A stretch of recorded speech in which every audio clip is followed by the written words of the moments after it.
এই মেয়েটা একদিন বুঝতে পারে সে 18 বছর ধরে যে ক্যাপসুল খায় তার ভিতরে আসলে অন্য ক্যাপসুলের নাম ছিল।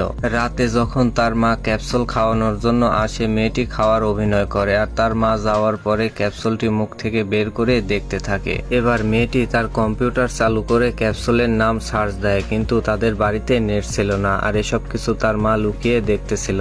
একদিন মেয়েটা তাদের নাম্বার দিয়ে ফার্মেসিতে ফোন দেয়, কিন্তু আগে থেকেই তার মা এসব বলতে নিষেধ করে দিয়েছিল। তাই মেয়েটা আননোন নাম্বার দিয়ে আবারও ফোন দেয়। তারা বলে এটা হাড়ের ক্যাপসুল আর এর কালার লাল, আর মেয়েটা যে ক্যাপসুলটি খায় এই ক্যাপসুলটির কালার ছিল সবুজ। কিছুদিন পরে মেয়েটা একদিন তার মায়ের সাথে হলে সিনেমা দেখতে যায় আর টয়লেটে যাওয়ার নাম করে সেখান থেকে বের হয়ে একটি ফার্মেসিতে আসে আর তার ওষুধগুলো তাদেরকে দেখায়। তারা মেয়েটাকে বলে এটা সাধারণ কোনো ওষুধ না, এটা খেলে মানুষ সারা জীবনের মতো প্যারালাইসিস হয়ে যায়। বন্ধুরা, পার্ট 2 দেখার জন্য কমেন্ট করুন।